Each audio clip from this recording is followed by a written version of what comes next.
yo de lo que estoy muy, muy satisfecho, aunque no ha sido fácil, es de la relación que hemos tenido para llevar esto adelante. Ha habido momentos difíciles y la dificultad es el termómetro de la valentía.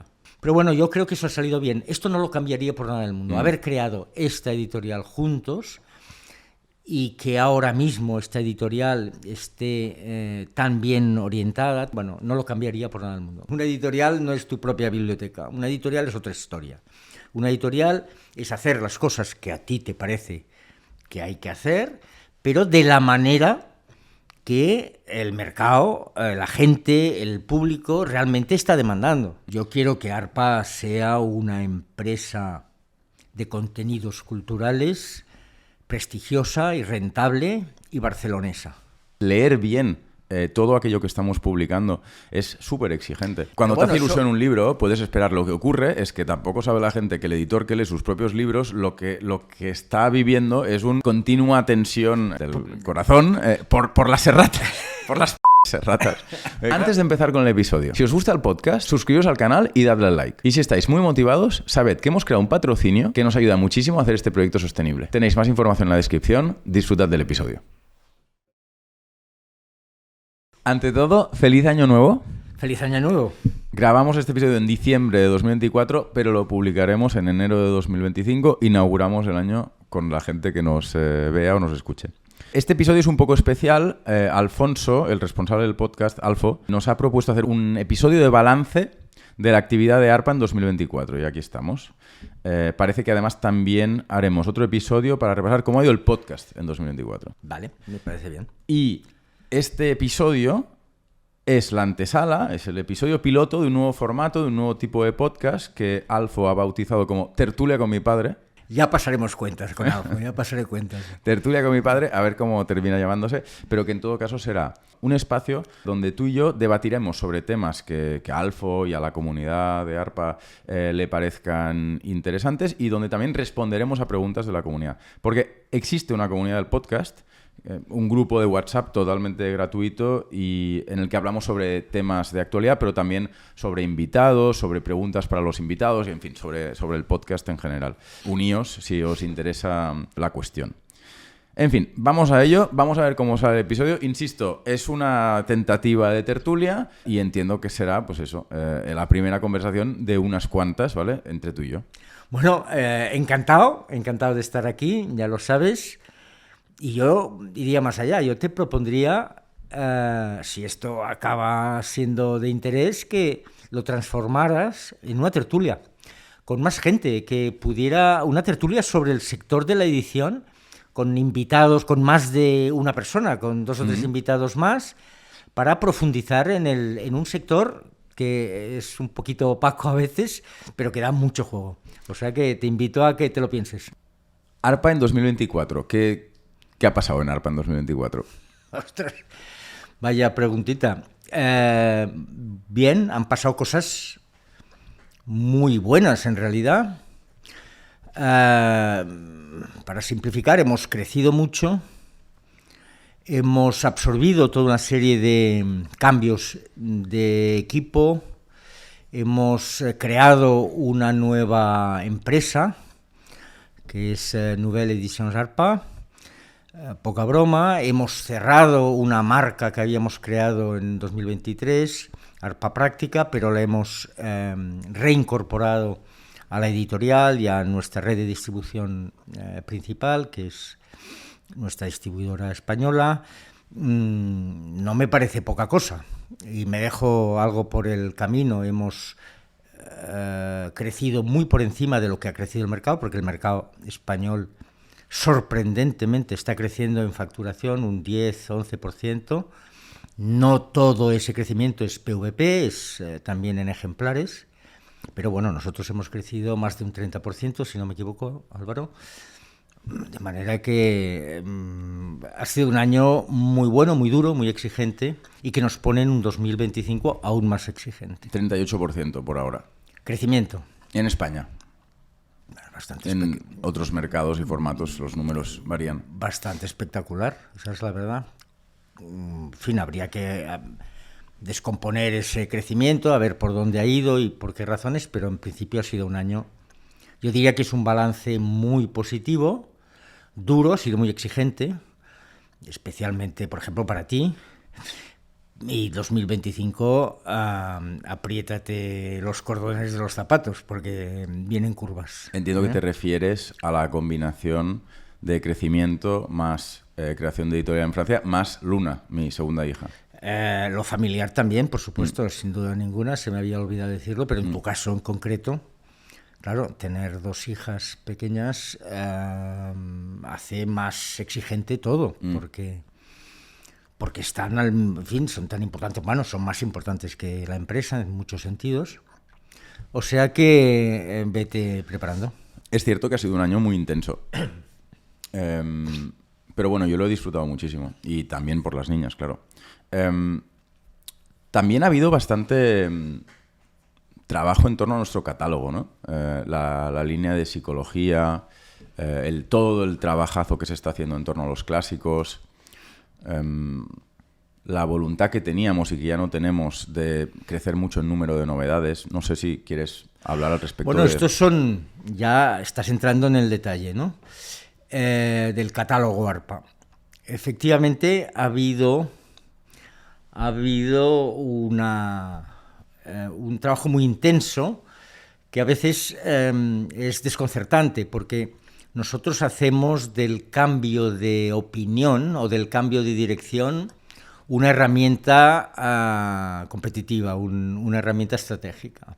Es decir, probamos algo o creemos que algo ha de ser de alguna manera, y cuando lo sometemos a un estudio de mercado o a una prueba de editorial concreta, si hay que cambiar de opinión, cambias de opinión muy rápidamente, y eso ha ocurrido muchas veces, ¿vale? Siempre empujando hacia arriba, yo creo que esa es la gran ventaja. En el caso de la psicología, nuestra línea de salud y psicología o de psicología, francamente está adquiriendo una velocidad de crucero muy importante, lo estamos haciendo muy bien con la ayuda de la editora, de Marta Sevilla, ¿no? con su liderazgo, pero ahí, más que grandes cambios, lo que hay es un crecimiento, una mejora constante, una madurez constante de la línea, que es muy importante. Y en el tema de los clásicos que mencionabas, en efecto, los clásicos hemos empezado este año picoteando para tantear el mercado, a ver cómo funcionaba. En estos últimos meses hemos llevado a cabo un estudio de mercado, también con una compañera de la editorial, con Natalia, que nos ha demostrado que estábamos equivocados en muchas cosas, ¿vale? Ahí sí, en esa colección sí que hemos dado muchos bandazos, pero siempre orientados a mejorar, a ver más claras las cosas, y yo creo que en 2025, digamos, será la puesta de largo de una colección que tanto tú como yo, como en general todo el equipo, pero tanto tú como yo tenemos especial ilusión en que vaya bien, ¿no? Porque efectivamente publicar a los clásicos universales bien, satisfactoriamente, de una manera rentable, pero al mismo tiempo y estéticamente muy estimulante, intelectualmente estimulante, es el sueño de cualquier editor. En este caso es un sueño que compartimos. Sí, es una pasada. Y además es un contrapunto fantástico. Ha de salir bien, ¿eh? Todavía no ha salido bien, pero estamos... No, saldrá increíblemente bien. Saldrá muy bien, saldrá muy, muy bien. Precisamente en el ámbito del ensayo, del ensayo de pensamiento actual, que es una línea muy importante para ARPA, yo creo que para nosotros todos y para todo el equipo, para toda la editorial. Bueno, es la que ha definido... Es aquella con la que empezamos, claro. Es un tipo de libro que nosotros leemos mucho, que esa línea yo creo que sufre una cierta desorientación como fruto de la desorientación, digamos, filosófico-política en la que vive el mundo actualmente, ¿no? Yo al menos me siento un pelín perplejo porque nuestra línea de ensayo evidentemente pretende pues proponer, proponer al público una serie de ideas y de reflexiones al respecto del mundo hoy, del mundo mañana, y en clave generalmente progresista, crítica, a veces liberal, en fin, amplio espectro, en realidad, ideológico y político en esa línea. Y siento que no es sencillo entender qué tiene que proponer un editor en ese ámbito hoy, de la misma manera que, en mi opinión, los partidos progresistas también pueden andar un pelín perdidos. Si me permites, vamos a ver, la editorial siempre ha tenido, en tu caso es muy evidente, en el mío también, creo, ha sido una editorial ecléctica, ¿vale? Por supuesto. Pero además, tácticamente y estratégicamente. Nos interesa más digamos, la inteligencia, la capacidad de un autor por profundizar bien en las cosas, por explicarlas bien, que su orientación ideológica, ¿vale? Nos gusta autores liberales, nos gustan autores progresistas, pero no porque sean una cosa o otra. Y nos gustan los autores conservadores siempre. Lo que sea, ¿vale? Esto responde al espíritu de la editorial. Lo que ocurre que a mí me da la impresión que los tiempos, es decir, que es muy difícil cuando se pretende influir en el debate público, que es una de tus ideas también fundacionales, y que yo secundo, claro, es muy difícil en el contexto de la confusión en la que estamos metidos, el planeta en general, ser original, encontrar gente que vea las cosas claras en cualquier segmento de la realidad que tomes, porque cualquier segmento está cargado de humo o de niebla o de falta de luz, ¿vale? Entonces, claro, si además han de ser brillantes, buenos comunicadores, españoles, o sea, que escriban en español, que es también una de nuestras prioridades, digamos, encontrar gente que escriba en español de talento. Son muchas exigencias para que no nos cueste, o no te cueste, porque esta colección la pilotas más tú, que no te cueste encontrar constantemente personajes así. De hecho, has encontrado a veces autores que no han respondido, que son mejores ellos que sus libros. En otros casos, a veces es al revés. Pero bueno, yo creo que en general tu colección, o la colección de ensayo, de pensamiento y ensayo político de ARPA, yo la veo brillante. Yo creo que siempre, cada año, sacamos 3 o 4 libros que claramente impactan en el debate social. Sí. De manera que date por muy satisfecho porque las cosas las estamos haciendo bien. No, por supuesto, hemos publicado algunos libros muy muy interesantes. Yo destacaría bueno, hay varios, ¿eh? O sea, es interesante. Antes estaba mirando el TARS, nuestra programación. Hablas de 2024, ¿eh? 2024. No. Yo enseguida pensaba en El tiempo perdido, que es un libro que a mí me gustó mucho. Enseguida pensé también en Verdades penúltimas, que también es un libro magnífico, pero es que empiezas a mirar lo que hemos hecho en 2024 y hay unos cuantos libros excelentes. Y luego, pues hay buenos libros, hay algún libro que no es tan bueno. Por supuesto, es muy difícil, para quien no lo sepa, tener un catálogo en el que todo te sale bien. También es muy difícil, incluso para los mejores autores, tener un catálogo, digamos, ¿no? Una obra literaria que siempre sea buena. Aquí está la tensión entre el buen libro y el libro que sale bien.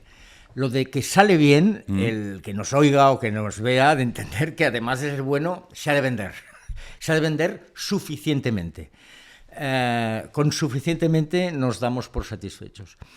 Claro, no siempre es así, ¿vale? A veces, normalmente un libro de verdad, con personalidad propia, etcétera, normalmente yo siempre digo que flotan estos libros, nunca van mal.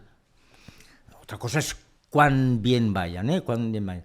Pero es verdad que a veces hay libros magníficos que hemos publicado que han estado por debajo de nuestras expectativas, y eso es un disgusto.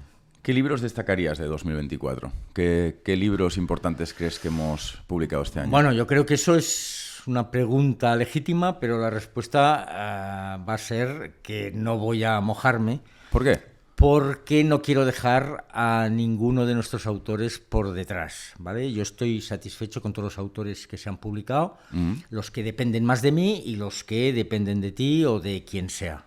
Un autor de ARPA lleva el sello de ARPA y por lo tanto me interesa igual. Pero desde la honestidad intelectual, vamos, más primaria, entiendo que no me vas a decir que todos los libros son igual de buenos. O sea, sería absurdo, ¿no? No, pero yo no quiero dejar...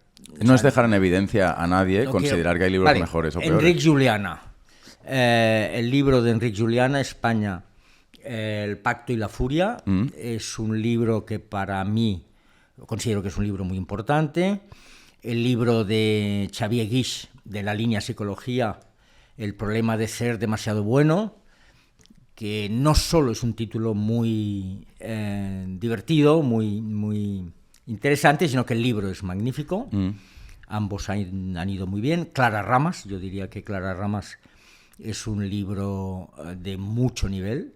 Yo creo que hemos encontrado, ha venido a ARPA una gran autora con mucho futuro. Yo también destacaría, digamos, toda la aportación a la programación de David Hernández de la Fuente, profesor de griego y de literatura clásica en la Complutense.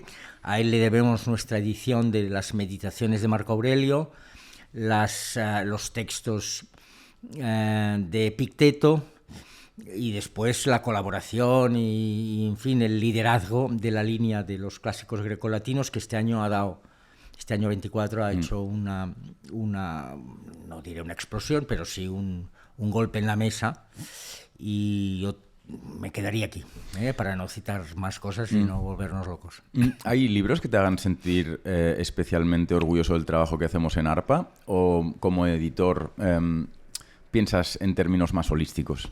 ¿En términos de catálogo o sencillamente de manera intuitiva, poco racional? En fin, sobre la sensación general que te produce tu trabajo como editor o el trabajo de ARPA como editorial. No sé cómo responder a esto, la verdad.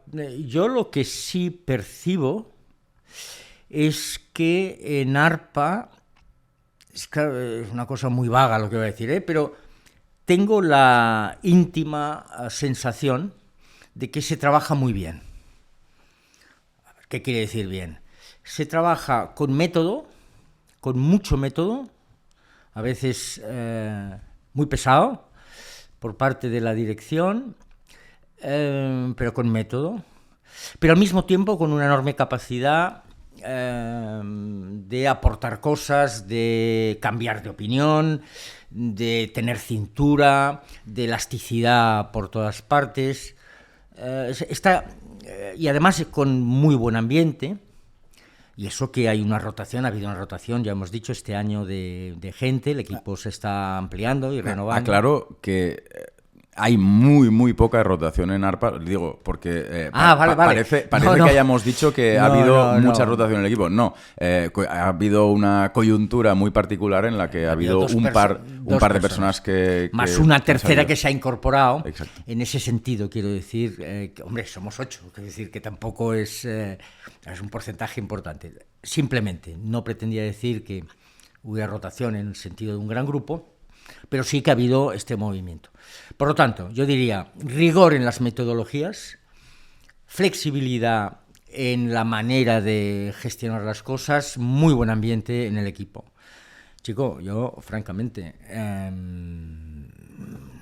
considero que esto es bastante privilegiado. Cuidado, en otras empresas en donde yo he trabajado como empleado, o en el que yo he sido empleado, también había buen ambiente. No vamos ahora a dramatizar el sector, no en todas, pero en algunas importantes sí. Pero yo te diría que esto es lo que yo destacaría de la casa. ¿Qué problemas crees que hemos tenido en 2024, o que has tenido tú personalmente en 2024, y qué has aprendido? ¿Qué lecciones crees que hemos aprendido? Son preguntas muy sencillas, Sí, en fin, haz con ellas lo que quieras. Hago lo que quiera como con ellas. Estamos jugando a hacer un balance del año, pues vamos a ver cómo sale. A ver, ¿qué he aprendido? O sea, una vez admitida la sentencia, que no es falsa humildad ni falsa discreción, sino que es estrictamente cierto de que cada vez sé menos, entre otras cosas porque las cosas que sabía o la realidad, el contraste con la realidad las cuestiona, o porque las olvido, que esta es otra característica de mi edad, ir olvidando cosas. La verdad es que la sensación de aprender es constante, ¿vale? No pretendo que sea una frase de psicología empática. No. Aprendo constantemente de todo el equipo, ¿vale? Hasta el límite que hay momentos en que no quiero aprender más, sobre todo en metodologías o en técnicas. No doy abasto, no que no me parezca interesante aprender esa línea de trabajo, sino que ya está, ¿vale? Yo prefiero dedicar el tiempo también a más cosas, a otros asuntos más divertidos. ¿Algún aprendizaje en particular? Yo lo que he aprendido, yo te diría que en particular no, pero una experiencia de nuevo muy... es decir, que cada vez que la ejecutas o que formas parte del equipo que la ejecuta, no deja de sorprender, ¿vale? Y que es que la gente joven trabaja muy bien. Que gente joven a la que supones falta de experiencia, falta, por tanto, de criterio, pues resulta que no. Resulta que tiene mucho criterio y que la experiencia es un concepto efectivamente relativo que sirve, pero en su justa medida. ¿Bien? Esto ha sido muy evidente, yo diría, en la colección, en nuestro proyecto de clásicos. Y por contextualizar, proyecto que tú, entiendo, piensas conocer muy bien, dado que eres un gran lector de clásicos, que has liderado varias colecciones de clásicos a lo largo de tu vida, etcétera, y te encuentras en un entorno laboral que te dice, oye, vas a ser uno más, te vas a sentar en la mesa de la toma de decisión de clásicos, pero vaya, como otras personas que también aportarán tanto o más a la conversación y a la toma de decisión, ¿no? Y que entiendo que puede ser eso. Exactamente eso, pero sobre todo por el fruto que ha dado, ¿vale? El fruto que ha dado, que cambia el punto de vista por completo. Yo sigo pensando, a título personal, que yo haría esto o aquello otro de otra manera. Claro. ¿Vale? Pero, ya decía Lara, que tu propia biblioteca la tienes en tu casa. Una editorial no es tu propia biblioteca. Una editorial es otra historia.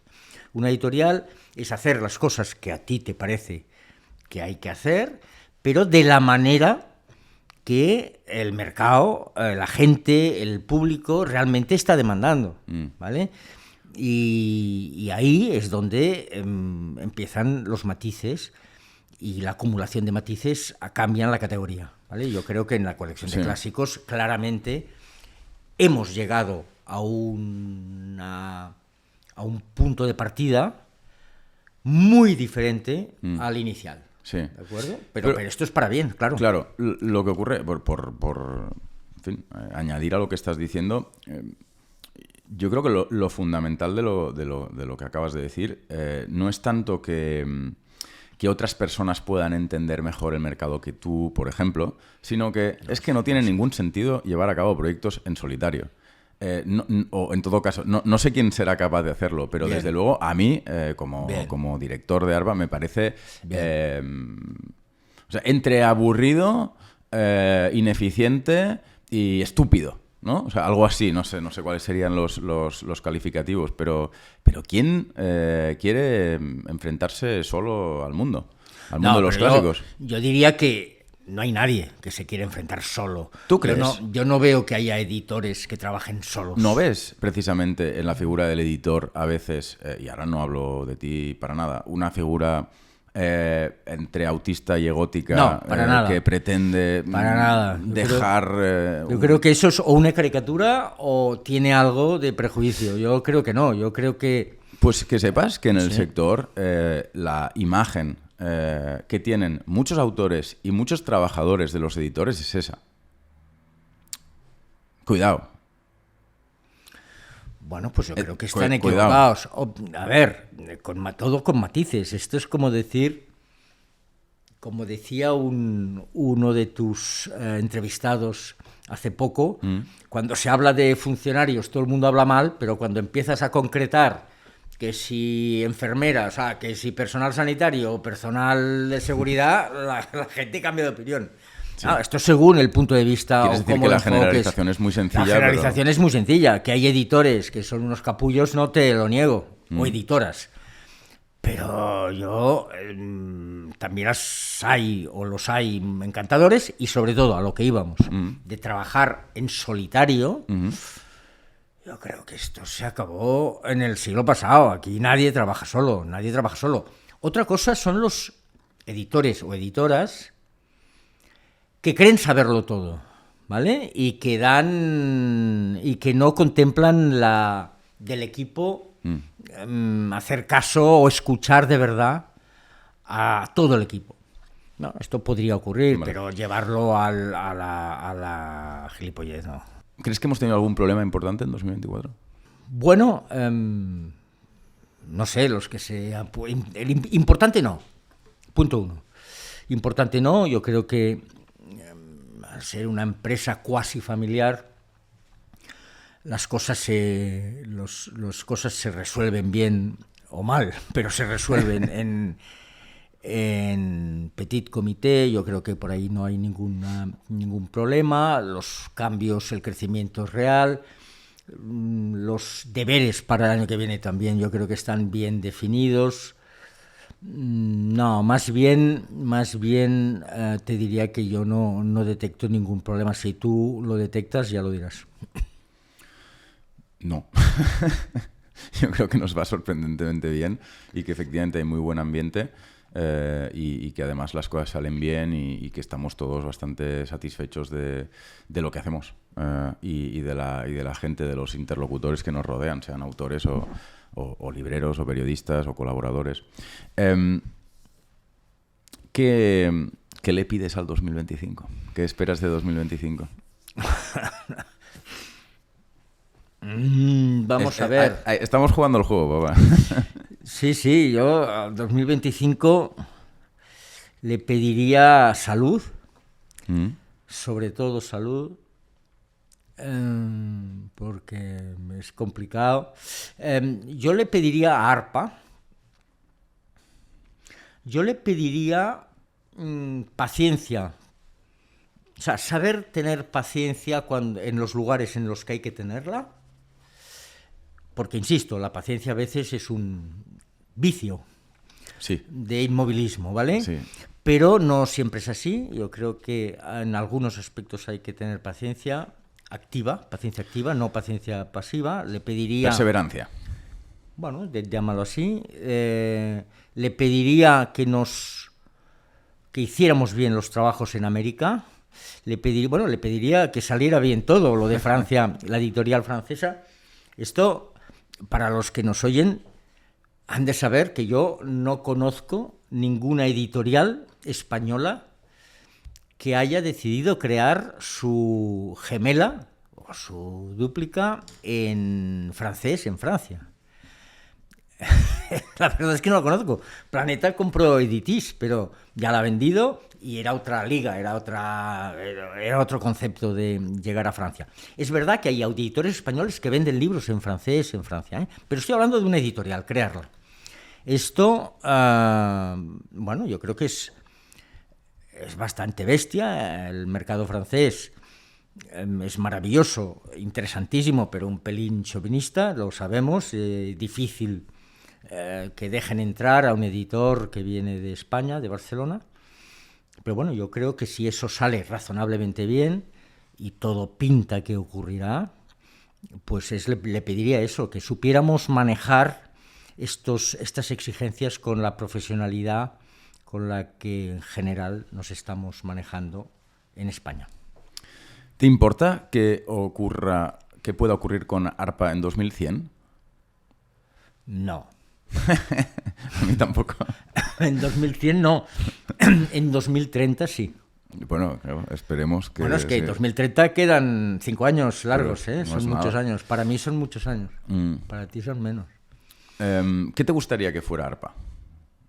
¿Cuándo? ¿En 2100? No, que ¿A qué te gustaría estar contribuyendo? ¿Dónde te gustaría estar trabajando? Bueno, no quiero... Yo quiero que ARPA sea una empresa de contenidos culturales prestigiosa y rentable y barcelonesa, con impacto en toda España, en América Latina y, si es posible, en otras partes de nuestro entorno, diría yo, Francia principalmente. Pero porque también... somos una familia muy francófila. Y oye, si esto se cumpliera, pues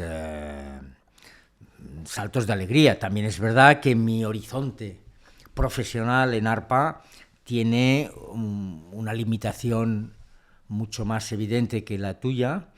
Por lo tanto, la pregunta te la tendría que formular yo, ¿Qué esperas de ARPA en el futuro? ¿Qué quieres que sea ARPA en el futuro? Es una pregunta que hay que dirigirte a ti y yo me lo miraré desde la montaña. ¿Qué cambiarías de ARPA y qué no cambiarías de ARPA por nada en el mundo? ¿Qué cambiaría de ARPA? Tonterías. Yo haría más libros de historia. Más libros de historia, sí. Haría más filosofía. Me arriesgaría un pelín más de lo que nos arriesgamos, sí. Con autores, con cosas de más riesgo. A ver, desarrolla este punto. Hombre, me has dicho que cambiaría. No, sí, pero ¿por qué? Por ¿qué ejemplo, sería un proyecto de yo me arriesgaría con algunos autores o autoras más en el campo de la filología o en el campo del ensayo, tal vez un pelín más no tan generalista como estamos haciendo, pero, insisto, en sus dimensiones, o sea, en su cantidad, en su modesta cantidad, porque creo que ha de ser una modesta, pero yo en general creo que a veces me echo en falta decir, vamos a atrevernos a hacer esto, voy a atreverme a hacer esto, pero creo... ¿A qué te refieres con atreverte? O sea, ¿dónde está el riesgo? Nosotros, cuando nos planteamos publicar un libro, establecemos somos muy exigentes en distintos aspectos.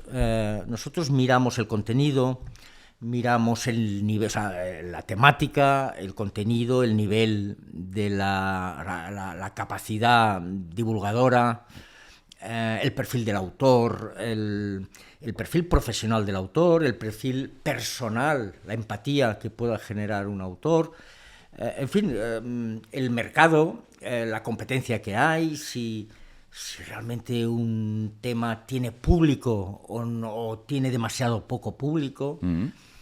Son muchos elementos, ¿vale? Sí. Y eso hace que a veces pienses, esto no toca todavía, ¿vale? Yo siempre me digo, esto no toca todavía. ¿Vale? Yo creo que ahí yo echo de menos a veces atreverme en algún caso, pero no le des mayor importancia porque no la tiene más que... Si yo no tengo... O sea, yo te hago las preguntas, tú... yo no le doy importancia. Me has preguntado además... que no cambiarías por nada. Que no cambiaría por nada del mundo.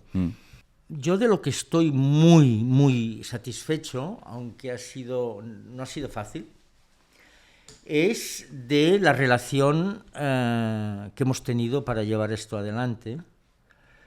Para mí ha sido muy exigente, en muchos sentidos, pero creo que muchas veces hemos sido valientes. Yo en mi vida he sido valiente sin saberlo, ¿vale? Yo soy más bien cobardica, pero de vez en cuando incluso gente me ha dicho, oye, qué valiente fuisteis al poner la editorial. Yo siempre he comentado que yo no tuve nunca sensación de valentía. Ninguna. Bueno, pero resulta que es valiente eso. Bueno, eso me ha pasado más veces en mi vida, ¿vale? No tener mucho la sensación y, sin embargo, resultar, en opinión de los demás, que ese gesto, esa decisión era una decisión valiente. Vale, todas las decisiones valientes han acabado bien, ¿vale? La valentía no es la insensatez, la valentía no es la locura o el perder el sentido, ¿vale? La valentía es conocer bien el terreno que pisas y ahí sí ser valiente. Vale, pues en la relación padre-hijo, yo creo que hemos sido valientes los dos. ¿Por qué digo que hemos sido valientes? Porque ha sido difícil, ¿vale? Ha habido momentos difíciles y la dificultad es el termómetro de la valentía, ¿vale? Esta es lo que yo diría hoy, ¿vale? ¿En qué se es valiente? ¿Cómo lo notas que estás siendo valiente? Porque está siendo difícil. Yo creo que eso lo hemos resuelto muy bien. También es verdad que ya te he dicho más de una vez que a veces parte de mi valentía ha sido retirarme, apartarme, no insistir en posiciones, en fin, en dejar respirar realmente el liderazgo natural de la editorial, que es el tuyo.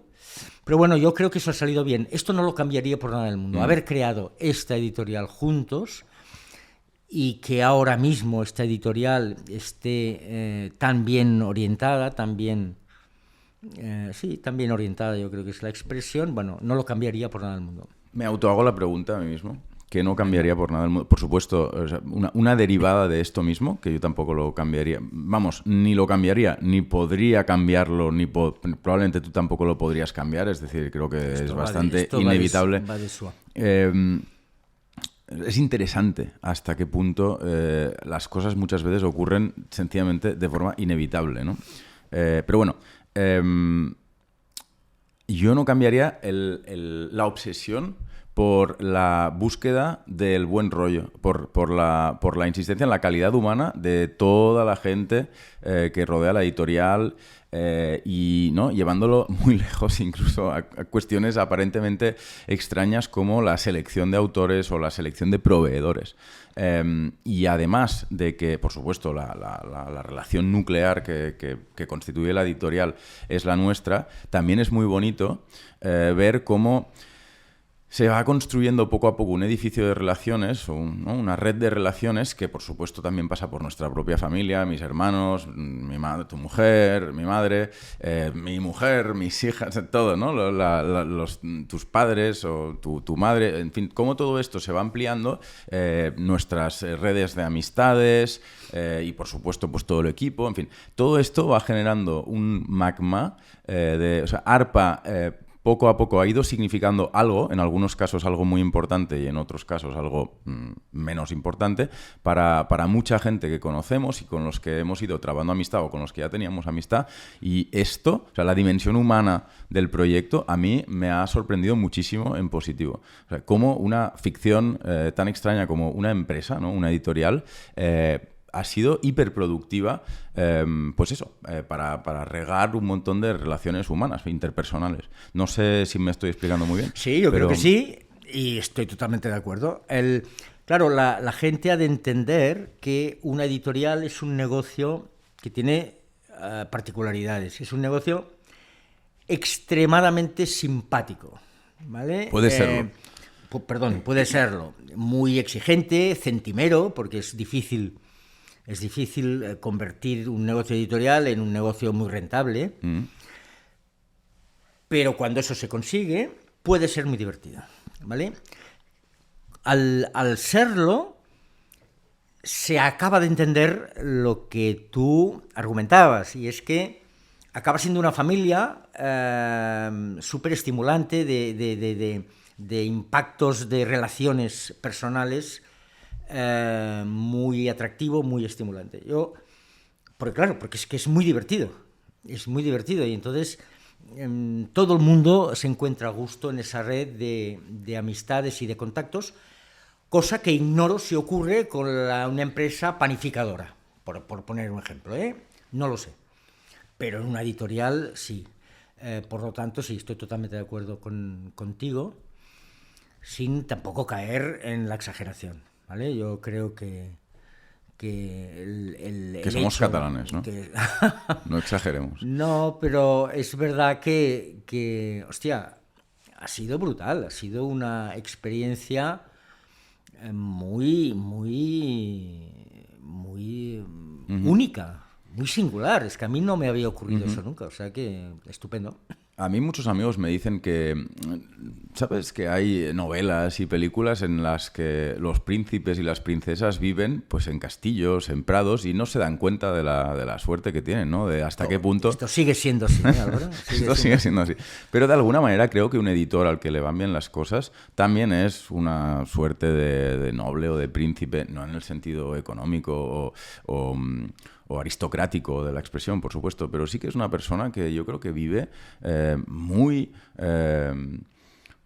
cómodamente instalado en un conjunto de labores y de reflexiones muy agradables y de relaciones muy agradables, muy agradables. Bueno, si eso no es una descripción de burbuja, te lo compro totalmente, pero nosotros hemos trabajado mucho, también un médico que trabaje mucho, si tiene vocación, lo vive con enorme intensidad y satisfacción, pero es que un artista 3/4 de lo mismo, en fin, hay muchas profesiones, por no decir todas las profesiones, que la mayoría de las profesiones realmente estimulantes, que si las vives con vocación y con suficiencia económica... Sí, por supuesto. Son brutales, tío. Evidentemente, esa es la cuestión que habría que dirimir, ¿no? Si hay alguna cualidad específica del oficio de editar que haga que ese oficio sea especialmente agradable, o si al final es una cuestión de fit entre la persona que oficia y el oficio en sí, ¿no? Perdona, ¿eh? Y después la profesión de editor, tienes algunas servidumbres que la gente no acaba de saber, fastidiosas. Por ejemplo, todo el mundo da por hecho que un editor lee constantemente, cosa que es verdad. Pero lo que no sabe la gente es que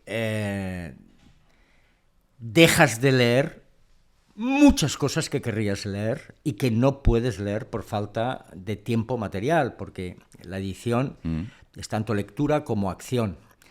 La lectura la has de dedicar a tus libros, a lo que tú publicas, a los manuscritos que te llegan, etcétera, etcétera, etcétera. Bueno, pues yo vivo con cierta frustración a mis 66 años, bueno, no poder estar leyendo ahora mismo de nuevo, yo qué sé, Cumbres Borrascosas. Bueno, este sí porque lo he publicado, pero Ana Karenina, ¿vale? Que es una novela que a mi mujer Ana y a mí, a tu madre y a mí, nos encantó. Sí. Bueno, a mí me encantaría volverla a leer. Seguir leyendo Pérez Galdós. Sí. No puedo. Es que no puedo. Punto. Sí, pues suma 2 hijas pequeñas a la ecuación y flipas. Oye, ya. No, es que esto, la gente ha de entender que nuestra vocación lectora es real. O sea, yo nací leyendo. Yo nací al mundo profesional en una editorial. Yo solo me ha divertido, a mí me ha divertido siempre mucho leer. Bueno, pues llevo muchos años sin poder leer suficientemente lo que me apetecía. Sí, es totalmente. De la misma manera que supongo que, pues no sé, que ser profesional del fútbol puede llegar a generar una cierta frustración hacia el propio fútbol, porque, en fin, la afición se transforma en profesión. Al editor le puede ocurrir lo mismo. El editor lee de manera fragmentaria, muy precaria, en realidad, muy precaria y muchas veces, en fin... sí, en diagonal. Forzada por los acontecimientos. Además, claro, yo tengo un rol más... Iba a decir directivo, pero no es directivo. O sea, además de que con niñas... Claro, es que leer toma mucho tiempo.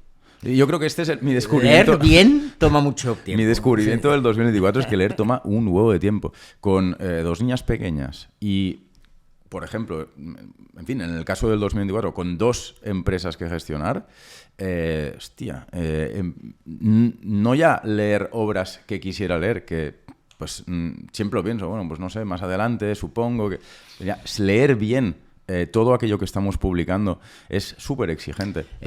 Leer bien todo es imposible, para eso tenemos un equipo, Álvaro, para eso leemos no solo uno. Otra cosa es leer, porque claro... Sí, una cosa es saber de qué habla un libro. Para que el que nos ve, el que nos escucha, lo sepa. Muchas veces siempre lees los libros que publicas en Word.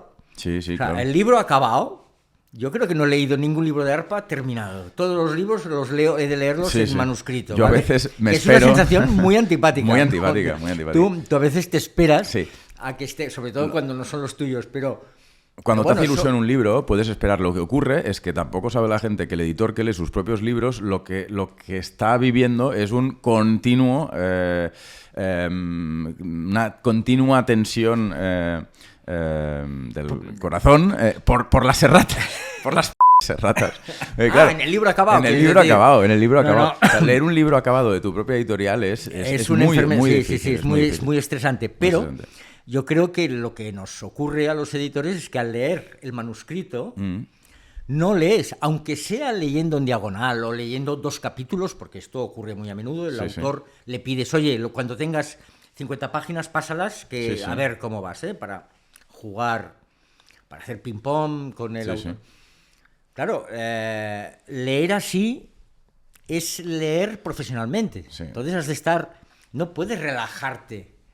Y voy a leer a Enric, o voy a leer a Juliana, o a Diony, o voy a leer a Ballín y No va así, no va disfrutar. No, lees, intentas disfrutar, pero lo que has de hacer sobre todo es estar atento a ver si hay algo que se les escapa o que Exacto. han hecho. Es exactamente lo que iba a decir. Bueno, yo creo que se dan 2 fenómenos. El primero es que llega un punto en el que, al menos en los temas, en el tipo de libro que cubre tu catálogo, acabas sabiendo bastante, de manera superficial probablemente, es decir, no como un experto evidentemente, pero acabas sabiendo bastante lo que dicen los autores y lo que quieren decir y lo que podrían decir incluso, aunque no lo hayan dicho todavía en sus libros. Acabas entendiendo cuáles son los temas que vertebran o las cuestiones que vertebran cada disciplina, los debates actuales, etcétera, etcétera. Y, en fin, eso también te lleva a un tipo de lectura particular donde cada texto que lees se sitúa en una red de conceptos y de tendencias y demás que en el fondo es lo que la cultura en general, intelectual que tú necesitas para poder valorar manuscritos y demás en la disciplina que estés trabajando en ese momento. Pero hay otra cuestión interesante que la acabas de mencionar, que es que el editor puede acabar leyendo los libros más problemáticos. Y cuando tiene un libro poco problemático, no leerlo, o leerlo muy de pasada, precisamente porque no es problemático y porque la labor del editor es ayudar a los libros y a los autores a tomar el camino que tengan que tomar. Entiendo, entonces, pero cuando tú tienes un superautor, hay autores que tienen trabajo. Hemos leído todos, den trabajo o no den trabajo, pero son importantes. Pero hay autores que escriben realmente muy bien, que conocen muy de cerca el mundo editorial, que saben incluso corregir sus propios libros, que son muy ordenados, que ya han trabajado suficientemente con editores como para entender a dónde tenían que llegar. En fin, que presentan manuscritos que están realmente muy, muy bien. Claro, esos manuscritos que son la cereza, la guinda del pastel de lo que es editar, pues bueno, en fin, por definición, al menos para mí, son los libros que paradójicamente sé que tendrá menos impacto leer para la evolución de la editorial. Y es una paradoja en la que pienso a menudo y que evidentemente me molesta, o en fin, que encuentro molesta. Pero bueno... Luego siempre encuentras el tiempo de leer los grandes libros, evidentemente. Aunque sea leer parcialmente. Yo creo que una lectura de 5 o 7 horas de un libro en un fin de semana, yo diría que no hay ningún libro de ARPA que yo no le haya dedicado 7 horas de lectura, ¿vale? Y 7 horas de lectura... Es un día de trabajo. Bueno, pero no son 7 horas seguidas. Sí, ya son poder leer la mitad de un libro seguro, vamos. Bueno, seguro. he dicho, es un día de trabajo, no es un día de trabajo. Hay que saber que los editores trabajan mucho, es más bien medio día de trabajo, pero bueno. Antes has dicho que lo que cambiarías de ARPA es quizá, la asunción de mayor riesgo en algunos momentos. Originalidad, sí, la palabra riesgo. No sé si la palabra es riesgo. Claro, yo es lo que iba a decir. O sea, la pregunta que creo que viene después de tu respuesta es muy evidente. ¿Has dejado de publicar grandes obras en ARPA por cuestiones que tengan que ver con el dinero o con el mercado? No, en absoluto. Pero es que tampoco las vas a buscar. Bueno, a ver si nos entendemos. Cuando digo echaba en falta arriesgar un poquito más, habría que matizar, porque no hablo de un riesgo en un sentido directo. Me refiero a ser más atrevido, no sé cómo decirlo, más juguetón, más probar, más a veces dejarte llevar por la intuición. ¿Tienes algún ejemplo en mente de libro que no hayas publicado y que creas que ha sido un error no publicar? Ahora mismo no, pero es posible que a lo largo de la conversación me salga alguno. Pues ¿vale? si te sale. Te lo diré. Pero, por ejemplo, te voy a poner un ejemplo, lo improviso, pero a lo mejor sirve. Colección de clásicos. Sí. ¿Vale? Nosotros trabajamos con mucho rigor Sí. y publicamos no solo los incuestionables, sino además los incuestionables que están arriba en el ranking de más vendidos de los últimos años. Impecable. Sí. Vale, yo creo, a veces puedo tener el pensamiento de que para obtener todo el crédito, el prestigio que vamos a buscar, porque lo queremos hacer muy bien, de vez en cuando hay que sacar clásicos que nadie se esperaría en ese ranking de los 30 más conocidos de los lectores en general, ¿vale? Por una cuestión de prestigio. No, de prestigio, de divertimento intelectual, de muchos elementos. Vamos a ver, una vez admitido que editar es llevar una empresa y que una empresa editorial es antes una empresa que una editorial, para simplificar, es decir, una empresa editorial ha de estar orientada al rendimiento económico, Bueno, si no es un suicidio. Cada empresa editorial estará orientada hacia donde esté orientada. La nuestra. Una vez dicho esto, la edición no es solo vender el máximo posible, el máximo posible de cada libro. No es solo criterios de rentabilidad económica. A veces la edición también tiene otros elementos de carácter más distinto al puramente económico. ¿Tú crees que una editorial como ARPA o otras editoriales que se le puedan parecer está únicamente motivada o orientada hacia la rentabilidad económica? No. Me parecería loquísimo. No, yo no he dicho esto. Yo lo que digo es que a veces hay momentos en que hay la ilusión o la intuición de publicar una cosa sin pensar como te estaba viendo, en el reflejo económico. Sí, bueno, a mí se me ocurren 50 libros que hemos publicado sin pensar un solo segundo en el resultado económico, pero bueno, y los podría nombrar. Luego, si quieres, hacemos una lista, o al final del episodio hacemos una lista. Es que me has interrumpido. Perdona, cuando yo digo criterio económico, me refiero a someterlo a todas las variables que normalmente sometemos a un libro, ¿vale? Habremos publicado muchos libros sin criterio económico principal, pero sí pensando que divulga bien, que es buena divulgación. Es decir, hay una serie de conceptos que determinan en buena medida nuestras líneas editoriales y que me parecen totalmente inteligentes. Es lo que hay que hacer. Yo lo que digo es que a veces...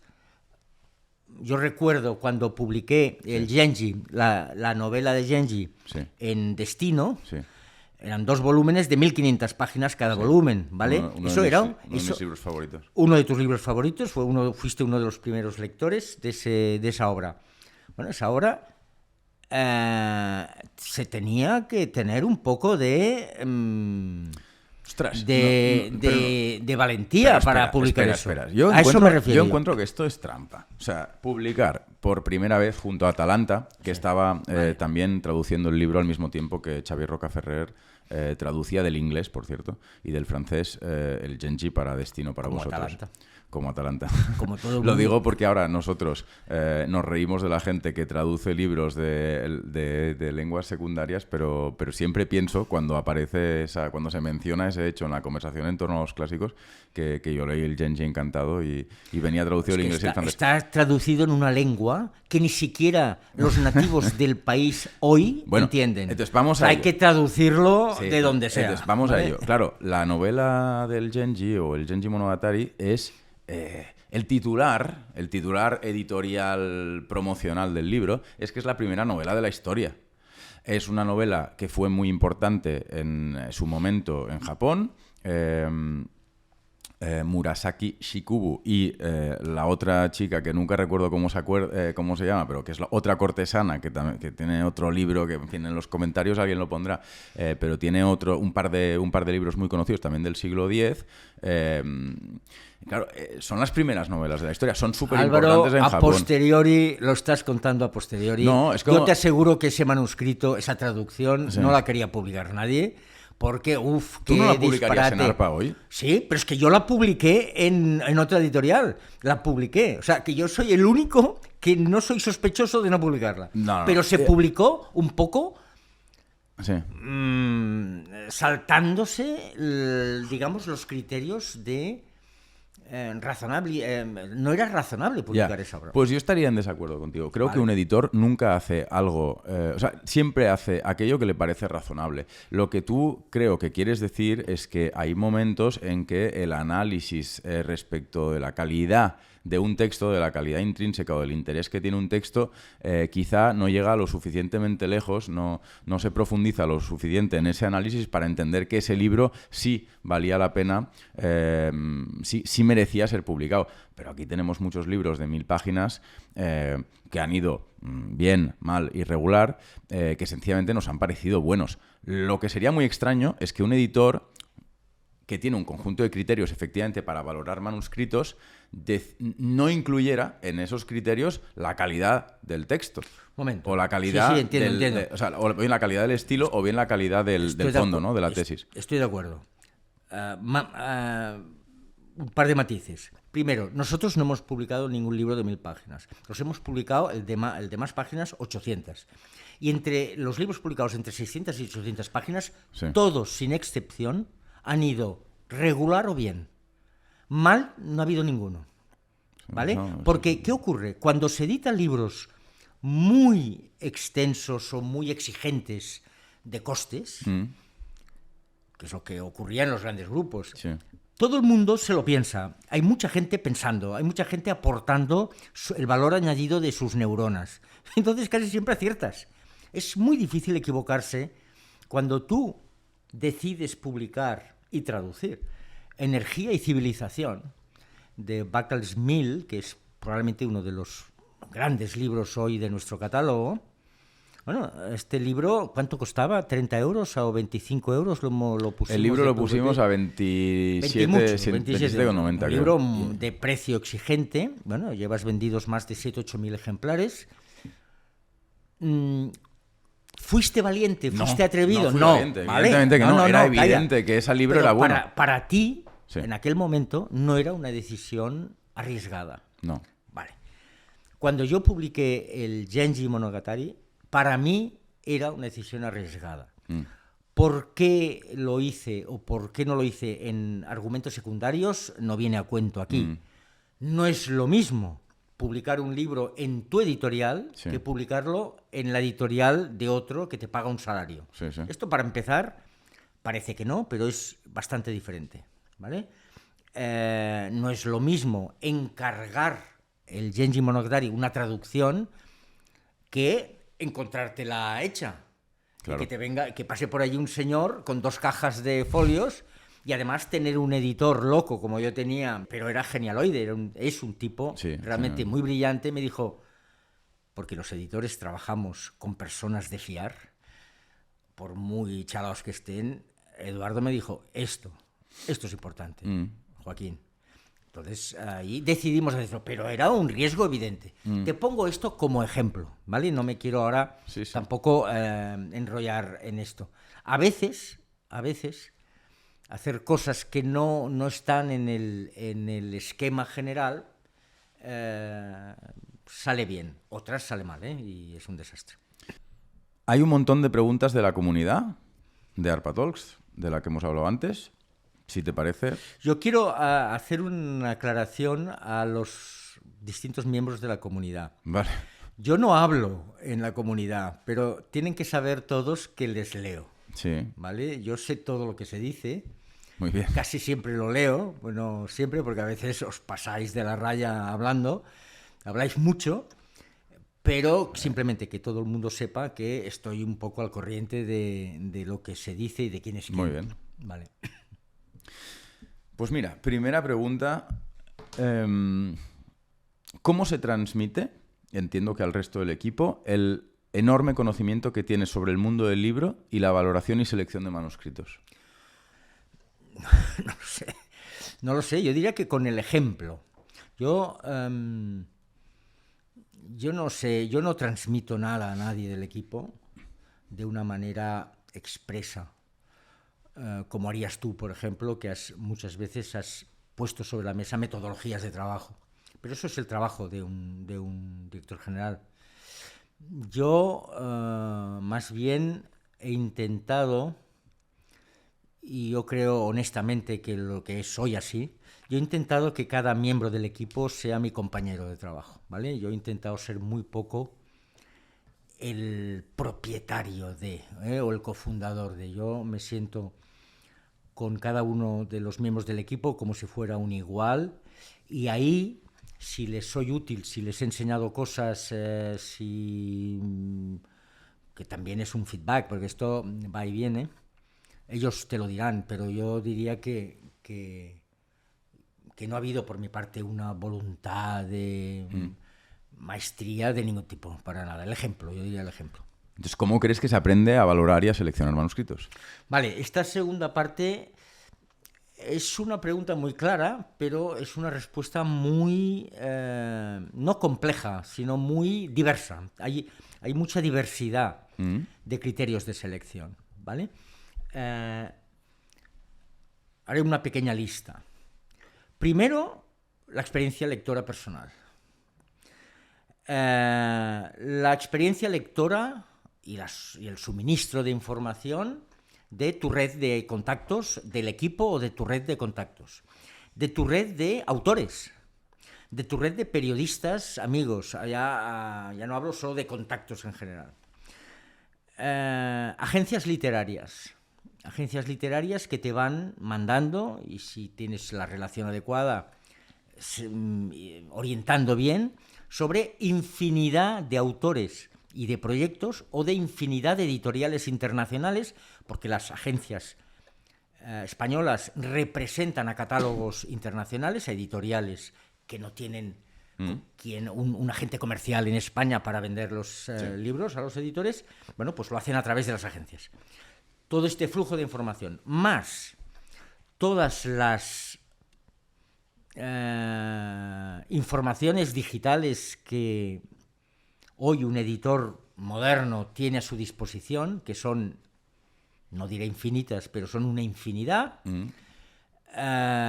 Yo diría que cada vez más, por ejemplo, cuando te veo a ti contratar, es básico, o sea, hay mucha parte de esa contratación, o sea, un paquete importante de esa contratación es por tu información internacional, información digital, diríamos, ¿no? Numérica. Aparte de contactos tuyos, asesores tuyos y agentes literarios. Yo, por ejemplo, no miro tanto eso porque se me hace más difícil, pero es evidente que ahí hay una fuente de información. Vale. Todo esto se ha de combinar con la disponibilidad, el coste, la oportunidad, o sea, el momento adecuado, la línea editorial que quieres alimentar. Es decir, a veces hemos dicho no a un libro, no porque no nos interese en sí mismo, sino porque esa línea está muy cargada de libros, o ya teníamos un libro similar, primo hermano, no hace falta hacer otro similar por ahora. A veces dices no por razones no valorativas del propio manuscrito, ¿no? A veces un autor no nos gusta, la conversación con un autor o con una autora te decepciona. En el libro de no ficción, en el libro práctico, eso es muy importante. Un autor, un médico que te hace un libro sobre su especialidad y resultase de la conversación que no tiene el menor interés en promocionar su libro y defenderlo con uña y dientes y de llevarlo como un cuchillo en la boca, pues nosotros nos miramos y decimos, mal asunto. O sea, un autor hoy ha de defender su... Es tan importante, siempre lo decimos, un autor hoy es tan importante como sus obras a la hora de vender, a la hora de ganar lectores, de captar lectores. ¿Vale? Un autor, a veces un buen libro, hemos dicho no, porque el autor no nos satisface. Entonces, la pregunta que me acabas de hacer es un círculo de muchísimas líneas de trabajo que además se cruzan entre ellas, se apoyan entre ellas, etc. Finalmente, en una editorial como la nuestra hay una serie de líneas de trabajo, una serie de colecciones donde se aportan las sugerencias y se descartan por consenso o semiconsenso cuáles sí y cuáles no. O sea, por intentar sintetizar. Pues es que lo he explicado muy largo, pero es que realmente las fuentes de información está muy bien explicado, pero creo que además se puede también sintetizar bien. Por un lado, el editor va al mundo con sus lecturas y sus neuronas y su tiempo disponible y busca en Internet, busca en la literatura pasada, porque a veces también se recuperan obras, en fin, busca. Al mismo tiempo, ese editor tiene una amplia red de contactos constituida por agentes, autores y demás, que va hacia el editor, hace propuestas continuamente al editor y a partir de unas propuestas y, digamos, de la capacidad del editor para pensar proyectos por sí mismo y ir hacia autores para proponer hacer libros, pues pasa los manuscritos que tenga enfrente, pasan esos manuscritos una criba, que mal explicado, por favor, pero bueno, pasan una criba que tiene que ver con un conjunto de criterios de contratación que cada editor pues tendrá los suyos, ¿no? Pueden tener que ver con la calidad, efectivamente con la línea editorial, con el potencial comercial, etcétera, etcétera. Y que la persona que... Entiendo que alguien te ha formulado esa pregunta, uno de los... Sí. Por ejemplo, un elemento de contratación muy importante hoy en ARPA es la red de amistades intelectuales. Porque claro, resulta que Juliana lleva Dioni o Dioni lleva Ballín lleva... Bueno, no lo sé cómo funciona esto, pero es un clan de personas muy diferentes, pero que sintonizan, ¿vale? Bueno, pues eso es a veces un criterio de una persona de este equipo, te dice... Oye, mírate y te lo crees, le tienes confianza. Otra manera os pondré un ejemplo, le pondré otro ejemplo totalmente peregrino y diferente. Clásicos. Cuando empezábamos a buscar clásicos.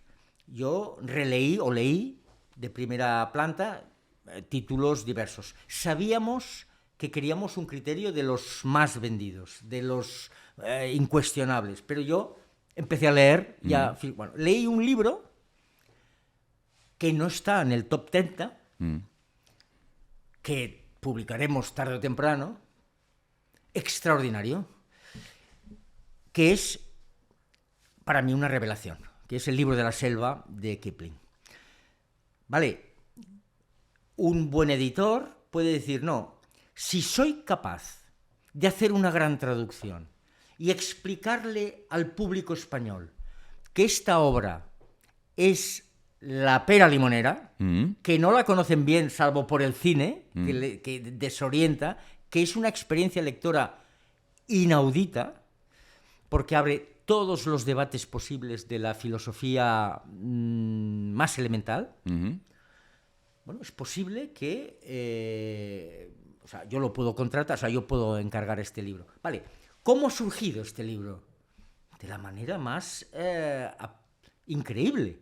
Cuando nosotros publicamos las meditaciones de Marco Aurelio por petición tuya, cuando yo quería hacer cosas más peregrinas de clásicos grecolatinos, conocimos a un tipo que se llama David, que resultó ser un gran traductor y un gran editor.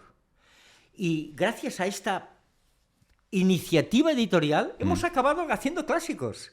O sea, él fue un impulso importantísimo para decir, oye, esto va muy bien, hagamos más. Y de su mano hemos hecho varios clásicos grecolatinos que están funcionando bien. Esto para que se entienda, la persona que te lo preguntaba, que el horizonte, o sea, las posibilidades de contratación y de las motivaciones son enormes, y lo importante es saberlas gestionar con buen criterio, pero son muy variadas.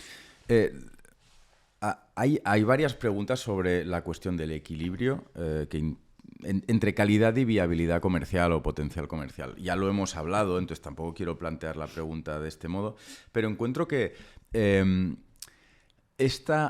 este tipo de pregunta no es que esté mal planteada, pero creo que no entiende cómo funciona el oficio de editar. Cuando tú has hablado de Kipling,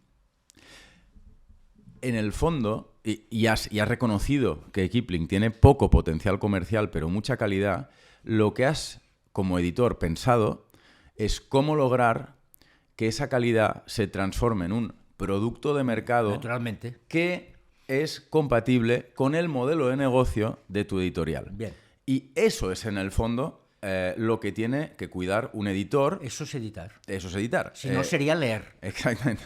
Exactamente. Y editar sin tener en consideración la cuestión de la viabilidad económica, pero no por una voluntad de venta, sino por una mera voluntad de compatibilidad entre los libros que uno publica y el modelo de negocio que tiene la empresa que publica esos libros. Lo que quiero decir es que hay un diálogo continuo entre calidad y viabilidad comercial, sin que por ese motivo haya una tensión entre ambos. No, lo que hay que conseguir es, si es que estás intentando construir una editorial que valora la calidad de los textos, y nosotros, por supuesto, en fin, valoramos muchísimo la calidad de los textos, lo que tenemos que intentar entender es cómo empaquetamos esa calidad en unas cosas de papel que se venden lo suficiente para que se paguen unos salarios, para que se pague un papel, etcétera. Totalmente de acuerdo.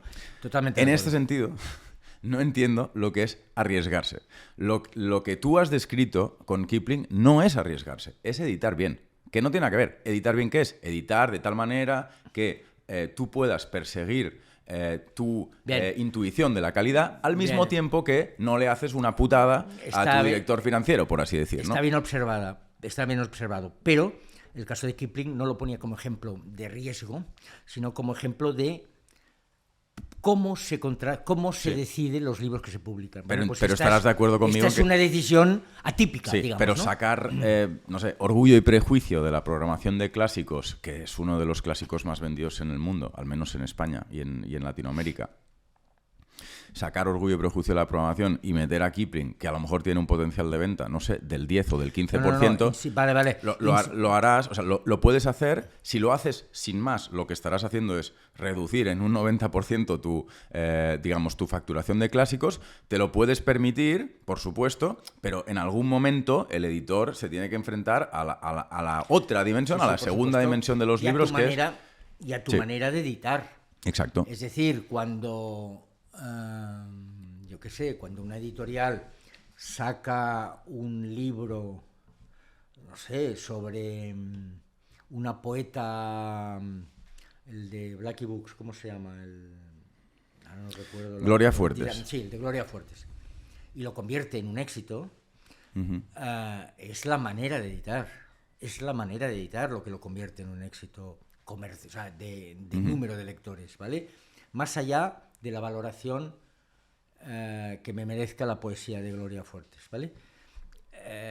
Evidentemente, la manera de publicar, la manera de llevar a las librerías un libro y al conocimiento público es la clave de muchas cosas. Pero, insisto, yo lo ponía como ejemplo de cómo llegamos a decidir qué publicamos.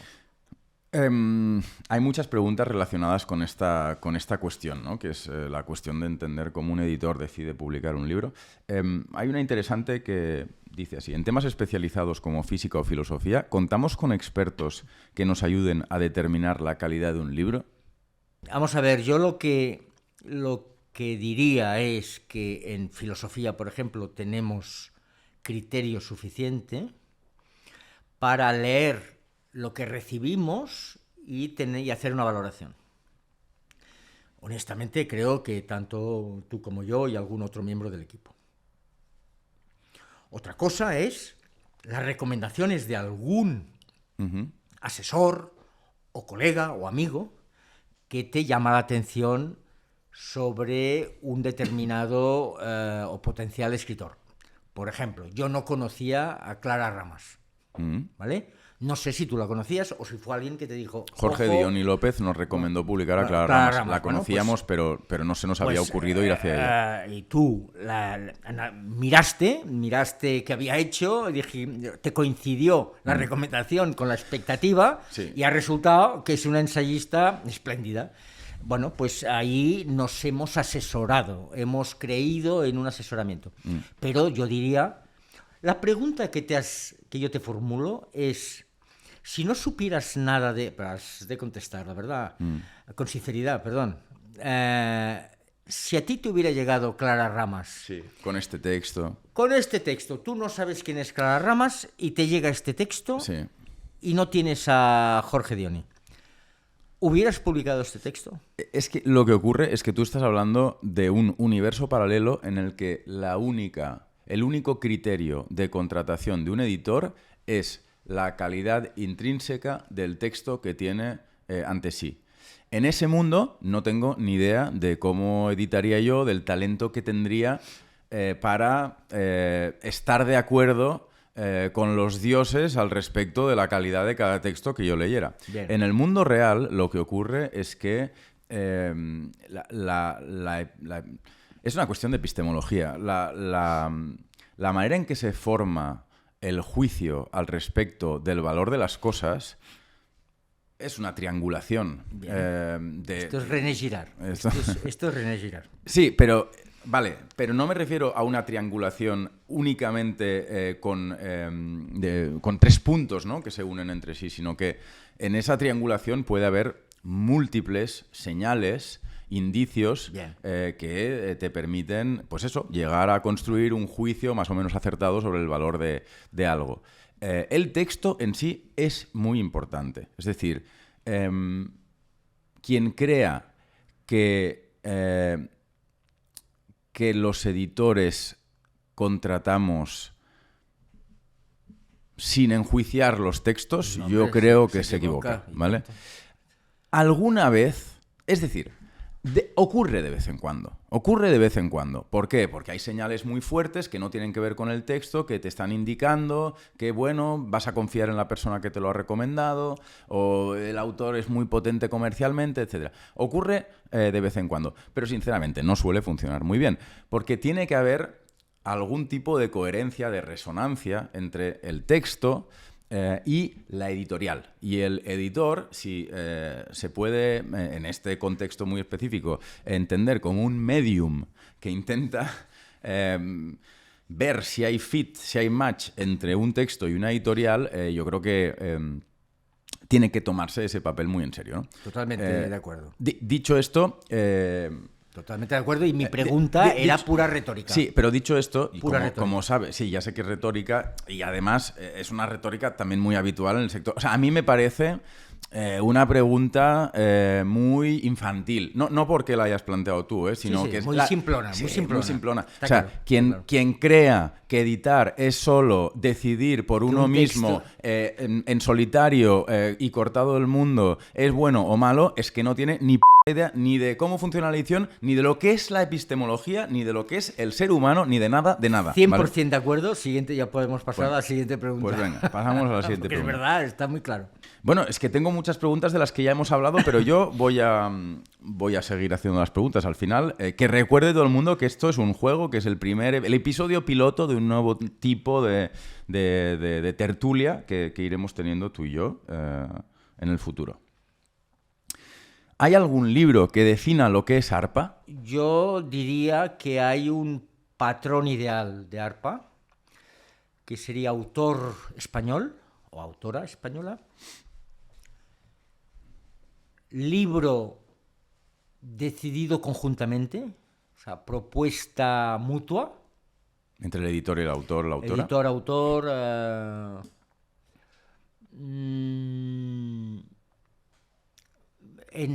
Narrativa ensayística. Por eso lo que... sí. Y tema, lo que tú... En francés lo llamáis enjeu politique, pero no es exactamente politique. Bueno, sí, enjeu politique. Tema importante, ¿vale? Una temática que puede ser también histórica. Yo creo que ese es el formato en donde yo, hasta ahora, creo que yo me siento más arpa, ¿vale? Claro, hay muchas excepciones y ahora esto está cambiando, ¿eh? Esto está cambiando porque nos estamos diversificando, yo creo de una manera inteligente, esto podemos hablarlo si quieres, pero el caso es que este modelo que te he dicho de libro sería el ideal. El tema de la diversificación es interesante. Yo creo que era inevitable que una editorial de base humanista como la nuestra intentara expandirse en un montón de direcciones, porque al fin y al cabo, ¿no?, el sueño renacentista que nosotros intentamos vivir tiene que ver con la insaciabilidad de la curiosidad humana, y en ese sentido yo personalmente me siento especialmente cómodo publicando cosas que mi carácter no me habría puesto en la mesita de noche, ¿no? Eso a mí me gusta mucho. No, me excita publicar cosas que no conozco. Si a ti te pasó eso, imagínate a mí. Imagínate a mí que me has tenido que educar en el no intelectualismo por el intelectualismo, ¿vale? Pero ahora que sacas este tema, lo aterrizo con él y utilizo ARPA de ejemplo, simplemente de ejemplo, para decir una cosa importante. En el sector editorial hay un eslogan que todo el mundo sabe y todo el mundo asegura que es verdad, y todo el mundo se desentiende de él, que es el huir hacia adelante, ¿vale?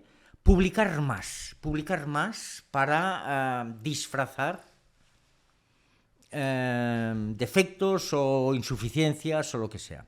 El incremento de las novedades, que el público alucina de la cantidad de libros que hay, es una cosa que tanto en la profesión como fuera de la profesión parece instalada.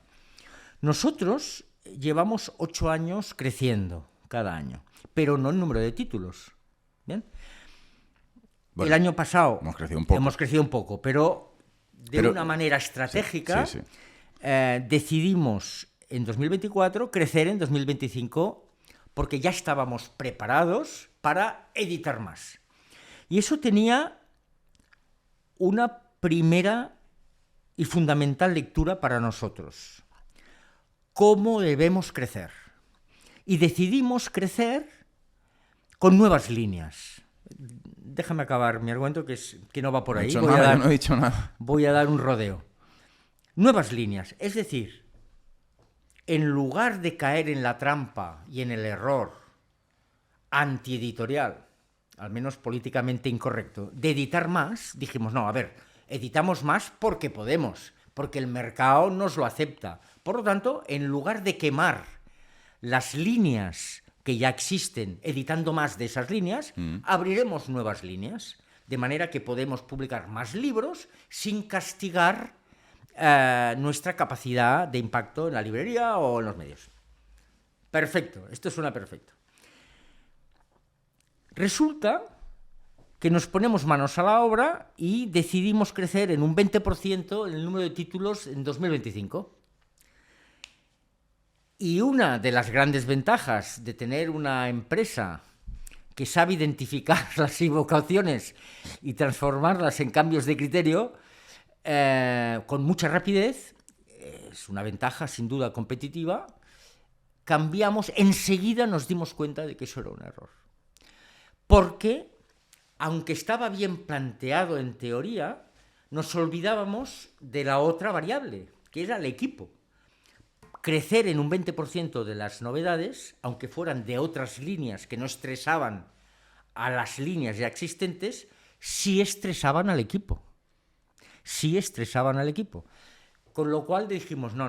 Lo que hemos de hacer es mantenernos razonablemente en un crecimiento sensato año a año, porque estamos creciendo cada año, pero no forcemos el número de novedades, forcemos la edición.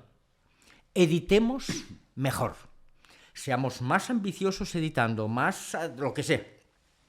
Vale, esa decisión a mí me parece enormemente interesante y un ejemplo clarísimo de cómo funciona una editorial ante un planteamiento ambicioso de crecimiento. Porque con todo esto se ha de saber que ARPA es una editorial con una ambición a largo plazo altísima. Nosotros realmente queremos ser, tú quieres ser una empresa que sea realmente referente en la creación de contenidos culturales y sociopolíticos de interés en el mercado español, de manera que eso es ambicioso, sin duda.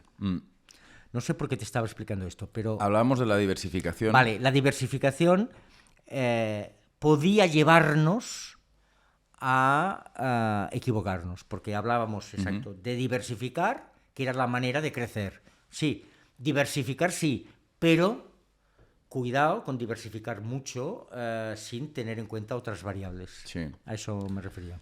Sí, creo que si se mira desde la perspectiva de la ecología o de la biología, es como si las editoriales fueran animales que funcionan bien con determinados pesos y volúmenes y no con otros pesos y volúmenes, ¿no? Tú no le puedes meter a un equipo editorial y a un equipo de editores 70 o 80 novedades y pretender ser una editorial que cuida de cada libro, ¿no? Al final, es el descubrimiento muy sencillo que hicimos. Es muy sencillo, pero no es tan sencillo al mismo tiempo, porque es muy fácil tropezar en el éxito, es muy fácil tropezar en el éxito. En el fracaso solo tropiezan los muy limitados, pero el éxito te hace tropezar, ¿no? Y íbamos a tropezar por éxito. También es una cosa que le preguntaré a Badenes cuando hablemos en enero, es decir, un día antes de que se publique este episodio, o algo así. Creo que será una cuestión relacionada con organización o sea, sociología de las organizaciones, o, en fin, organización en el ámbito de la edición, porque creo que con las nuevas tecnologías vinculadas con la inteligencia artificial y, en fin, con la reconfiguración progresiva del mercado editorial, tengo la sensación de que el animal editorial tendrá un tamaño ideal muy pequeño. Muy pequeño. O sea, no sé por qué un día me desperté. Equipo. Sí, o sea, del equipo, pero no solo del equipo, también del catálogo. O sea, creo que vamos hacia un mundo en el que las editoriales están compuestas por muy poquita gente. Tampoco es que esto sea revolucionario, siempre ha sido así. Pero creo que vamos hacia un mundo en el que hay pequeños catálogos muy especializados no forzosamente disciplinariamente o temáticamente, sino muy fieles a un determinado principio de edición o a una determinada línea editorial, a una determinada misión y eso. Equipos muy pequeños, muy especializados, muy bien conectados con el nicho social que tenga que ver con los libros que publiquen esas personas. Y bueno, esto creo que también tiene que ver con la decisión que tomamos en la segunda mitad del año 2024 de decir, oye, esto es que no tiene sentido. Es que no tiene sentido. ARPA tiene una identidad y ya la tiene y tiene una cultura. Y, por supuesto, tiene un equipo, tiene un catálogo y todo esto marca mucho, en fin, hasta dónde podemos llegar, hasta dónde podemos tensar las costuras del mucho publicar. Que el mucho publicar es una cosa un poco digamos, es la típica decisión de sobremesa, ¿no? Estás excitado porque las cosas van bien y de repente, pues voy a abrir eso, pues voy a hacer esto. Y luego, en fin, hay que tener la modestia de... Sí, totalmente de acuerdo. Si me permites un comentario, está la cuestión muy interesante, desde mi punto de vista, de cómo y hasta qué punto puede crecer una editorial o una empresa. Porque tú puedes ser una empresa pequeña de gran éxito, constante, y llegar a ser una empresa mediana. Sí. Pero claro, tú puedes llegar a ser una empresa mediana en resultados, pero Sí. pequeña en equipo. Hay un momento en que tendrás que decidir, oye, ¿queremos ser una empresa mediana o nos quedamos en formato chiringuito simpático? No, ¿queremos ser empresa mediana? Bueno, pues entonces la estructura, pero un momento tendrá que ser de empresa mediana. Y eso tampoco garantiza, porque claro, tú has de hacer la estructura en paralelo al mismo crecimiento. Es una decisión que se toma Sí. Sobre la marcha. Pero es que después resulta que también es cuestionable que una editorial coherente, una editorial con idea propia, pueda crecer indefinidamente. Es que no puede. No puede. Entonces aquí nace lo que ocurre en los grupos. ¿Qué es Planeta? Son 40 y pico editoriales, o 60, no sé cuántas son. Muchísimas. Editoriales, pero muchas las han creado ellos, pero muchas, no diré cuántas, las han comprado. Las han comprado diciendo, oye, este tío lo está haciendo bien, ya es mayor, le compro la editorial. Y entonces así se crece, comprando cuotas de mercado. Y Random, no te digo, lleva 5 años o 10 que lo compra todo lo que se le pone a tiro. Sí. Claro, esto Lo es porque hemos las vuelto editoriales... a hacer. El lema es, lo hemos vuelto a hacer. Cada año los reúnen y les dicen, lo hemos vuelto a hacer. ¿Ah, sí? Sí. Bueno, yo lo que digo es que hay un momento en que las editoriales ya no dan más de sí si quieren mantener su personalidad, su coherencia, y entonces lo que hacen es crear nuevas editoriales distintas o comprar editoriales. Vale, pero nos estamos perdiendo. Un día podemos hablar de crecimiento en la edición, pero yo creo que ya Tendrás que hacerlo con Badenes, más que conmigo. No, lo haremos tú y yo, que somos los que tenemos que decidir cómo crece esto, si es que queremos que crezca. Pero hoy la turra monumental que le estamos dando a la peña es espectacular, pero vamos a seguir un rato, ¿vale? ¿Es rentable el negocio editorial? Sí, hombre, es rentable. Sí, es rentable si la editorial está bien gestionada. Es verdad que hay buenas piezas editoriales que pierden dinero, o sea, que mal gestionadas te hacen perder dinero. O sea, es un tipo de negocio en donde la buena gestión es muy importante, ¿vale? Yo diría que en todos los negocios es importante, cuidado. Pero en la edición, que parece una cosa así más simpática, más estimulante porque es cultural, no. Sin una buena gestión, una editorial difícilmente... Y gestión no es solo lo que entre y lo que sale, ¿vale? Que entre más de lo que sale. Es más, son muchas más cosas. Es estrategia, es planes financieros, es coherencia en el crecimiento. Son muchos elementos de gestión. Otra pregunta de la comunidad. ¿En qué puede innovar una editorial hoy? ¿Dónde está la innovación en el mundo del libro hoy? Innovar, ¿cómo contestaría yo a eso? Yo creo que editar a Gloria Fuertes y convertirla en un bestseller es innovar. Yo creo que se puede innovar publicando a Cervantes, ¿vale?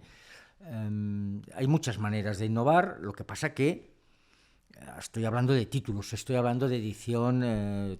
Yo creo que crear una editorial donde hay un podcast como el tuyo y una editorial que apuesta por el mercado francés en paralelo al hispánico, esto es innovar.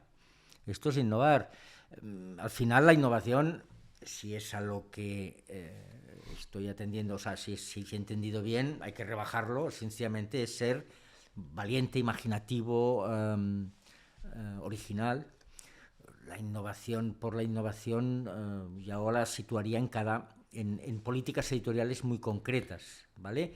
Yo te diría que la manera que hemos tenido de concebir los clásicos a mí me ha resultado innovadora, porque yo no habría hecho nunca un proceso de reflexión como el que hemos hecho, pero claro, esto ya está inventado, esto lo hacen en otros sitios. Pero bueno, después te das cuenta de que hay empresas con mucho pedigrí organizativo y bueno, ¿no? También tienen sus servidumbres y sus problemones y sus fallos estructurales. Bueno, la respuesta más acertada a esta pregunta creo que es que la edición innova en todos aquellos aspectos en los que se puede innovar teóricamente exactamente igual que otro negocio, ¿no? Es decir, que hay innovación de producto, hay innovación que tiene que ver con el servicio, si es que no metemos los servicios dentro del producto, hay innovación organizativa, hay innovación de modelo de negocio, hay innovación que tiene que ver con la distribución, o sea, habría que entrar en el detalle de, digamos, cuáles son las tendencias de innovación hoy en el sector editorial, porque ¿en qué puede innovar, si nos tomamos la pregunta, al pie de la letra, realmente la edición innova en los diferentes aspectos que componen el negocio editorial. Un día, ahora paso, pero un día podemos hablar de tendencias de innovación en el sector editorial, que entiendo que debe ser la pregunta que estaba por detrás de esta pregunta. Hemos tomado la decisión, ahora, fuera de la cámara, conjuntamente, de manera democrática, con Elena, que es mi hermana, y tu hija, y contigo, de parar aquí, porque hemos cubierto como 20% de las preguntas que tenía. Y como vamos a hacer tertulias, y en fin, vamos a hacer más conversaciones como estas en los próximos meses, pues no pasa nada, ya seguiremos hablando. Tenía un montón de preguntas muy interesantes sobre tu carrera como editor, tu relación con los autores y la relación de los editores con los autores, preguntas personales, preguntas que tenían que ver con la familia, con tu biblioteca personal, en fin, con un montón de cuestiones, pero ya digo, lo dejamos para la próxima vez. Es la ventaja de que tengamos estas tertulias también. Y ya sabes que terminamos siempre con una pregunta que es la siguiente. ¿A quién te parecería interesante que invitáramos al podcast? Creo que la última vez nos recomendaste Perdona, al que me sigue, a Jesús Badenes. Jesús Badenes, exacto. Recomendaste a Jesús Badenes y creo que a Jean Martí también de Blacky Books, que justamente hoy también has mencionado, lo cual me parece muy noble por tu parte, porque es una de las editoriales que mejor hace las cosas en España y que muchas veces, ¿no? Desde el ámbito que no es la mía, que no es como yo editaría, pero por eso lo hace digo, muy bien. Es gente que hace muy bien las cosas y que por envidia o por razones que se me escapan, a veces recibe muchas más críticas de las que yo creo que merecería. Bueno, en todo caso, recomendaste a Jean Martí y a Badenes. Badenes viene en enero. Bueno, yo ahora yo te recomendaría, digamos, yo me orientaría más al mundo de la escritura, o sea, de la autoría, ¿vale? Buscar realmente un gran autor capaz de explicarte muchas cosas en tanto que autor. Y ahí no te sabría decir porque tengo la desgracia de que los dos nombres que acabo de pensar están muertos y no te puedo decir. Pero, en fin, yo te diría que una persona que te daría mucho juego, aunque discrepo casi siempre de él, es Pérez Reverte. Pero me parece una persona que habla con estilete y rápido, muy ágil, y tiene una visión del mundo y del mundo editorial, diría yo, y es un escritor de raza, es un escritor bueno. Creo que ese te iría bien. Javier Cercas, también te lo recomendaría, por razones parecidas en realidad, aunque no tienen nada que ver sus escrituras, pero Javier Cercas también me parece una persona que ahora además está en un momento, bueno, ya lleva muchos años en un momento especialmente brillante, pero ahora se le acaba de ingresar en la academia, ha tenido enormes premios, pero sobre todo es un tipo que piensa el mundo, que hace ensayo, pero hace narrative non-fiction, que es una cosa que nos gusta mucho en ARPA. Ya tiene una edad y una madurez para hablarte del sector, está en un gran grupo, ha estado en una editorial independiente, es un tipo con muchos flancos interesantes. Estos dos nombres. Pues muy bien, muchísimas gracias y nada, en realidad hasta pronto, porque yo creo que vamos a seguir con esto, no sé cuándo, pero pronto. Si haces un test, un sondeo entre los que nos escuchan, sí, y no es deprimente el resultado, pues cuenta conmigo. Pero si es deprimente, tienes la libertad de dejarlo aquí. No, tiene una ventaja lo de los podcasts, como los libros, por otra parte. Si no te da la gana leerlos, escucharlos o verlos, es que no los ves. Y a nosotros no nos cuesta nada hacerlo. Creo que será muy interesante para los 4 frikis que nos escuchen, pero sobre todo para nosotros, ir comentando la jugada. Así que, vamos, yo creo que esto tirará para adelante y que poco a poco también aprenderemos a hacerlo mejor. Claro, yo seguro. A estar más relajados, ¿no? Porque el podcast es muy serio. Es muy serio, siempre estamos muy serios, pero en la vida real, evidentemente, no somos así y a lo mejor esta tertulia nos ayuda también, simplemente, ¿no? Bueno, aprenderemos. Venga. Hasta la vista. Feliz año nuevo. Igualmente, feliz año nuevo.